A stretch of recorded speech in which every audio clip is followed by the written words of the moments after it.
নমস্কার বন্ধুরা, তোমাদের সবাইকে স্বাগত জানাই জিকে পয়েন্ট 365 ইউটিউব চ্যানেলের আরও একটি নতুন ভিডিওতে। আজ তোমাদের সাথে আমরা আলোচনা করব এসএসসি জিডি কনস্টেবল এক্সাম 2025-এর জন্য কিছু গুরুত্বপূর্ণ জিকে কোয়েশ্চেন অ্যান্সার। বিগত বছরের কোয়েশ্চেনের মধ্য থেকে বাছাই করা ইম্পর্টেন্ট কোয়েশ্চেন আমরা তোমাদের সাথে আলোচনা করব। তার সাথে থাকছে প্রশ্ন সংক্রান্ত অনেক গুরুত্বপূর্ণ তথ্য। এই যে এক্সট্রা নোটসগুলো তোমাদের সাথে আমরা আলোচনা করছি, এই এক্সট্রা নোটসগুলো তোমরা অবশ্যই খাতাতে নোট ডাউন করে ভালোভাবে তৈরি করবে। এই এক্সট্রা নোটসগুলো কিন্তু তোমাদের খুব হেল্প করবে পরীক্ষাতে, সেই কারণে তোমরা কেউ এই তথ্যগুলো মিস করবে না। তোমরা অবশ্যই ভিডিওটা শেষ পর্যন্ত দেখতে থাকো, ক্লাসটা কন্টিনিউ দেখতে থাকো এবং সঠিক উত্তর আমাদের কমেন্টে তোমরা জানানোর চেষ্টা করো। এর মাধ্যমে তোমাদের খুব ভালো একটা এক্সামের প্রিপারেশন হয়ে যাবে। ভিডিওটা যদি তোমাদের ভালো লাগে তাহলে অবশ্যই একটা লাইক করো, সাথে তোমার বন্ধুদের সাথে ভিডিওটা শেয়ার করো এবং তোমরা যদি আমাদের চ্যানেলে আজ নতুন হয়ে থাকো তাহলে অবশ্যই চ্যানেলটি সাবস্ক্রাইব করে পাশে থাকা বেল বাটনটা ক্লিক করে অল করে রাখো ফর অল নোটিফিকেশন। তাহলে চলো আজকের ক্লাসটা আমরা স্টার্ট করি। প্রতিদিন সকাল 8টায় আমাদের চ্যানেলে কিন্তু এসএসসি জিডি কনস্টেবল এক্সাম 2025-এর জন্য ক্লাস হচ্ছে। তোমরা প্রতিদিন ক্লাসগুলি কিন্তু করতে থাকো। তাহলে চলো আজকের প্রথম প্রশ্ন আমরা দেখে নিই। 1 নম্বর প্রশ্ন দেখি, নিম্নের কোন উৎসবে উত্তর ভারতের মানুষ একসঙ্গে ভগবান দেবী লক্ষ্মী এবং ভগবান গণেশের পূজা করেন? সঠিক উত্তর হয়ে যাবে অপশন ডি, দিওয়ালি উৎসবে উত্তর ভারতের মানুষ একসঙ্গে ভগবান দেবী লক্ষ্মী এবং ভগবান গণেশের পূজা করেন। নেক্সট প্রশ্ন দেখি 2 নাম্বার, নিম্নলিখিত শাস্ত্রীয় নৃত্যের মধ্যে যা 16 শতকে বৈষ্ণব সাধক মহাপুরুষ শঙ্করদেব দ্বারা প্রবর্তিত হয়েছিল, সেই শাস্ত্রীয় নৃত্যটি কী নাম? সঠিক উত্তর হয়ে যাবে অপশন বি, সত্রিয়া। এই নৃত্যটি আসামের একটি লোকনৃত্য। নেক্সট প্রশ্ন দেখি, ভারতে গুজরাটি নববর্ষ হিসাবে পালিত হয়। সঠিক উত্তর হয়ে যাবে অপশন এ, বেস্টু বরস উৎসবটি ভারতে গুজরাটি নববর্ষ হিসাবে পালিত হয়। নেক্সট প্রশ্ন দেখি, 2011 সালের সেন্সাস অনুযায়ী নিম্নের কোন কেন্দ্রশাসিত অঞ্চলের লিঙ্গানুপাত সর্বাধিক?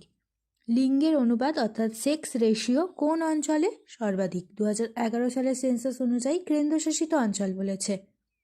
সঠিক উত্তর হয়ে যাবে অপশন বি, পুদুচেরিতে সেক্স রেশিও সর্বাধিক। নেক্সট প্রশ্ন দেখি, স্বাধীনতার সময় ভারতে কত শতাংশ মানুষ কৃষির ওপর নির্ভরশীল ছিল? ইম্পর্ট্যান্ট একটি প্রশ্ন। সঠিক উত্তর অপশন ডি, 75% মানুষ স্বাধীনতার সময় ভারতে কৃষির উপর নির্ভরশীল ছিল। নেক্সট প্রশ্ন, নিম্নের মধ্যে রাজ্যে মকর সংক্রান্তি পেদ্দা পান্ডুগা নামে পালিত হয়? কোন রাজ্যে মকর সংক্রান্তিটা পেদ্দা পান্ডুগা নামে পালিত হয়? 4টি অপশনের মধ্যে কোনটি সঠিক উত্তর হবে? সঠিক উত্তর অপশনে অন্ধ্রপ্রদেশ রাজ্যে মকর সংক্রান্তি পেদ্দা পান্ডুগা নামে পালিত হয়। নেক্সট প্রশ্ন, ই কৃষ্ণা আইয়ার নিম্নের কোন নৃত্যের সাথে যুক্ত? ই কৃষ্ণা আইয়ার তিনি নিম্নের কোন নৃত্যের সঙ্গে যুক্ত? সঠিক উত্তর অপশন ডি, ভারতনাট্যম নৃত্যের সঙ্গে ই কৃষ্ণা আইয়ার যুক্ত। নেক্সট প্রশ্ন, মেঘদূত কার লেখা? সঠিক উত্তর অপশন ডি, কালিদাসের লেখা মেঘদূত। নেক্সট প্রশ্ন, সদনাম পি.ভি. বালাকৃষ্ণন সঙ্গীত নাটক একাডেমি পুরস্কার জিতেছেন, তিনি কোন নৃত্যশৈলীর সঙ্গে যুক্ত?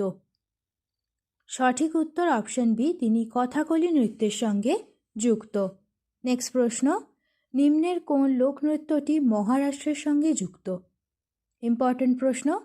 সঠিক উত্তর অপশন এ, লেজিম লোকনৃত্যটি মহারাষ্ট্রের সঙ্গে যুক্ত। নেক্সট প্রশ্ন, আমংমক উৎসবটি কোন রাজ্য বা কেন্দ্রশাসিত অঞ্চলের সঙ্গে যুক্ত?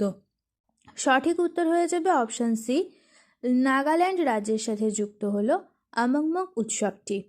নেক্সট প্রশ্ন দেখি, নিচের মধ্যে কে তাদের কথাকলি নাচের জন্য সুপরিচিত ছিলেন? সঠিক উত্তর অপশন এ, মাধাভুর বসুদেবন নায়ার, তিনি কথাকলি নাচের জন্য সুপরিচিত ছিলেন। নেক্সট প্রশ্ন, ভারতের নিচের কোন শহরে সপ্তক সঙ্গীত উৎসব পালিত হয়? ক্লাসিক্যাল সং সপ্তক সঙ্গীত উৎসব এইটি কোন শহরে পালিত হয়? সঠিক উত্তর অপশন এ, আহমেদাবাদে এই সপ্তক সঙ্গীত উৎসব ক্লাসিক্যাল সংটি পালিত হয়। নেক্সট প্রশ্ন, কোন দেশকে সুমো রেসলিং খেলার উৎপত্তিস্থল হিসাবে গণ্য করা হয়? সঠিক উত্তর অপশানে জাপানকে সুমো রেসলিং খেলার উৎপত্তিস্থল হিসাবে গণ্য করা হয়। নেক্সট প্রশ্ন, আবর পাহাড় নিচের কোন রাজ্যে অবস্থিত? আবর হিলস।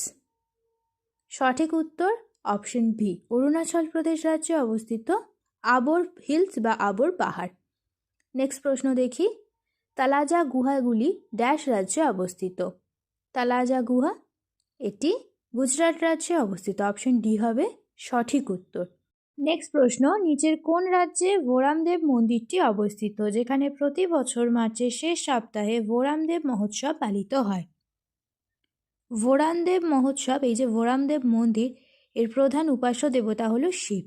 তো এই মন্দিরটি অবস্থিত, অপশন ডি হবে সঠিক উত্তর, ছত্তিশগড়ে। নেক্সট প্রশ্ন, লা লিগার শিরোনাম ড্যাশের সাথে যুক্ত? সঠিক উত্তর অপশন বি, ফুটবল খেলার সাথে লা লিগা শিরোনামটি যুক্ত। নেক্সট প্রশ্ন, নিচের মধ্যে কে তার ইয়াতি এবং তুগলক নাটকের জন্য সবচেয়ে বেশি পরিচিত? সঠিক উত্তর অপশন সি, গিরিশ কর্নাড। তিনি তার ইয়াতি এবং তুগলক এই নাটক দুটির জন্য সবথেকে বেশি পরিচিত। নেক্সট প্রশ্ন, নিম্নলিখিত কোনটি সপ্তম পঞ্চবার্ষিকী পরিকল্পনার অন্যতম প্রধান উদ্দেশ্য ছিল? সঠিক উত্তর অপশন বি, খাদ্যশস্যের উৎপাদন বৃদ্ধি ছিল সপ্তম পঞ্চবার্ষিকী পরিকল্পনার অন্যতম প্রধান উদ্দেশ্য। শেষ হলো আজকের ভিডিও। আজকের পর্বে আমরা আলোচনা করলাম এসএসসি জিডি কনস্টেবল এক্সাম 2025-এর জন্য কিছু গুরুত্বপূর্ণ জিকে কোয়েশ্চেন অ্যান্সারের ক্লাস নিয়ে। তোমাদের যদি আজকের ভিডিওটি ভালো লাগে তাহলে অবশ্যই একটা লাইক করো ভিডিওটিতে, সাথে তোমার বন্ধুদের সাথে ইম্পর্টেন্ট ক্লাসটি শেয়ার করে দাও। তোমরা টাইমের মধ্যে সঠিক উত্তর অবশ্যই আমাদের কমেন্টে জানানোর চেষ্টা করো। প্রতিদিন সকাল 8টায় আমাদের চ্যানেলে এসএসসি জিডি কনস্টেবল এক্সাম 2025-এর জন্য ক্লাস হচ্ছে এবং সন্ধ্যা 7টায় ডাব্লিউবিপি কেপি কনস্টেবল 2025-এর জন্য ক্লাস হচ্ছে। তোমরা প্রতিদিন এই ইম্পর্টেন্ট ক্লাসগুলি অবশ্যই দেখতে থাকো, ক্লাসগুলিতে অংশগ্রহণ করো, সঠিক উত্তর তোমরা অবশ্যই আমাদের কমেন্টে জানানোর চেষ্টা করো। তোমাদের যদি আমাদের ভিডিওগুলি ভালো লাগে তাহলে অবশ্যই লাইক করো, সাথে তোমার বন্ধুদের সাথে ভিডিওগুলি শেয়ার করো এবং তোমরা যদি আমাদের চ্যানেলে নতুন হয়ে থাকো, এখনও পর্যন্ত যদি তোমরা আমাদের চ্যানেলটি সাবস্ক্রাইব না করে থাকো তাহলে অবশ্যই চ্যানেলটি সাবস্ক্রাইব করে পাশে থাকা বেল বাটনটা ক্লিক করে অল করে দাও ফর অল নোটিফিকেশান, যাতে সবার প্রথমে আমাদের ভিডিও নোটিফিকেশান তোমাদের কাছে পৌঁছে যেতে পারে। আজ এই পর্যন্তই, দেখা হচ্ছে নেক্সট ভিডিওতে। তাহলে চলো তোমরা ততদিন আমাদের ভিডিওগুলি আরও ভালো করে দেখতে থাকো। ধন্যবাদ।